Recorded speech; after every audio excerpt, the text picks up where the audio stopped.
आज संडे असल्यामुळे मी थोडं लेट उठले. पण आज मी बनवलंय गावाकडच्या स्टाईलचं भाजलेलं वांग्याचं भरीत आणि सोबत पनीरची भाजी. चला माझ्या संडे व्लॉगमध्ये.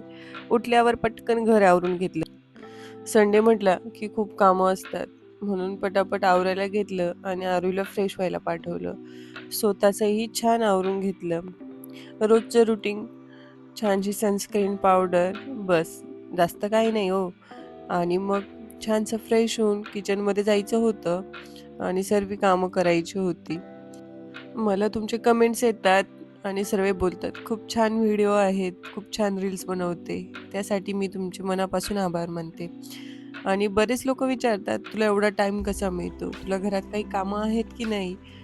तू फक्त शूटच करतेस का?" नाही, असं नाहीये. मला घरात भरपूर सारी कामं असतात. मी माझी सर्व कामं करून मी माझ्या स्वतःसाठी वेळ काढत असते. मला रील्स बनवलं, शूट करणं आणि ब्लॉग बनवणं हे खूप आवडतं. हे सर्व मला TikTokच्या वेळीच आवडायचं. पण 2 मुलांची जबाबदारी आणि बऱ्याचशा जबाबदाऱ्या होत्या, म्हणून मी तेव्हा थोडंसं बनवल्या नाही काही गोष्टी. पण आता ऑल सेट आहे, म्हणून माझी इच्छा झाली आहे ब्लॉग आणि रील्स बनवायची, म्हणून मी आता हे स्टार्ट केलं आहे. आज मला वांग्याचं भरीत खायची खूप इच्छा झाली होती आणि ते पण भाजलेलं वांगं. आपण जसं गावाकडे करतो तसं. गॅसवरती एवढं टेस्टी लागत नाही, तरी पण मला खायचं होतं, म्हणून मी ते बनवलं. आणि छानसे असे वांगे भाजून घेतले, पटापट त्यांना क्लीन करून घेतलं. जशी गावाकडची चुलीवरची जी स्वयंपाकाची मजा आहे, ती इथे नाही. आज माझ्या मम्मीची मला खूप आठवण येत होती. तिच्या हाताच्या वांग्याचं भरीत खूप टेस्टी असायचं आणि ती खूप छान स्वयंपाक बनवायची. तिच्या हाताची टेस्ट मी खरंच खूप मिस करते. आज बऱ्याचशा गोष्टी माझ्या डोक्यात चालल्या होत्या. मला माझ्या मम्मीचीही खूप आठवण येत होती आणि भावाचीही. सर्व करता तसंच मी माझा पटपट स्वयंपाक करून घेतला आणि वंशची आजची फर्माईश होती की त्याला बटर पनीर खायचं होतं. म्हणून मी पनीरचीही भाजी बनवायला घेतली. त्यानंतर मला आरोहीने छानसं एक वॉटरमेलन कापून आणलं. स्वयंपाक करता वॉटरमेलन खाल्लं. खूप छान वाटलं. सर्व मैत्रिणी विचारतात, "तू ब्लॉग का बनवतेस?" तर माझं उत्तर आहे, मी माझ्या स्वतःसाठी ब्लॉग बनवते. मला खूप आवडतं ब्लॉग बनवायला. आणि हो, तुम्हाला आवडत असेल तर तुम्ही कमेंट नक्की करा आणि लाईक पण करा. आज वंशची फर्माईश होती बटर पनीर मसाला खाण्याची, तर मग त्याच्यासाठी पटकन भाजी बनवायला घेतली. सुहानाचं प्रेमिक्स हे खूप छान ऑप्शन आहे. याच्याने पटकन भाजी होते आणि माझ्या वंशला ही भाजी खूप आवडते. मग पटकन भाजी तयार करून घेतली. आणि हो, मैत्रिणींनो, व्हिडिओ बघतात ना, तर मग लाईक पण करा ना. मी वाट बघत असते तुमच्या लाईकची आणि कमेंटची. मग पटकन मुलांचा अभ्यास घेऊन घेतला. वंश तर वाटच बघत होता, कधी जेवायला मिळतं म्हणून. आज त्याने स्वतःच्या हाताने जेवण केलं. खूप आनंद झाला त्याला. आणि पप्पांसोबत थोडे गेमही खेळले.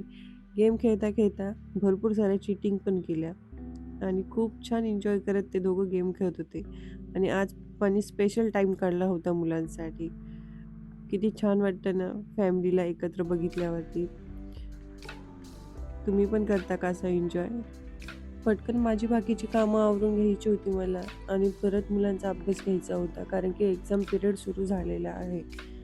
त्यानंतर पटकन अशी भांडी घासून घेतली, कारण की आमची कामवाली बाहेर गेली आहे. पटापट भांडी आवरून घेतली. त्यानंतर माझी संध्याकाळ झाली की घर आवरण्याची गडबड सुरू असते. मला संध्याकाळी घर आवरायला खूप आवडतं. मला खूप फ्रेश वाटतं संध्याकाळी घर आवरलं की. छानसं घर आवरलं, क्लीन केलं की मनाला समाधानी वाटते. घराचा कोपरा आणि कोपरा लख्ख चमकतोय.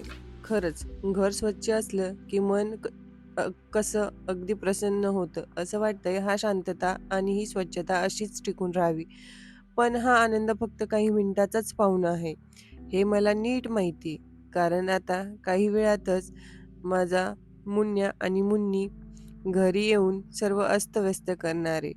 मुलं आली की पुन्हा तोच पसारा, तीच खेळणी आणि तोच धिंगाणा सुरू होणार. पण काय करणार, शेवटी घर मुलांमुळेच खरं वाटतं.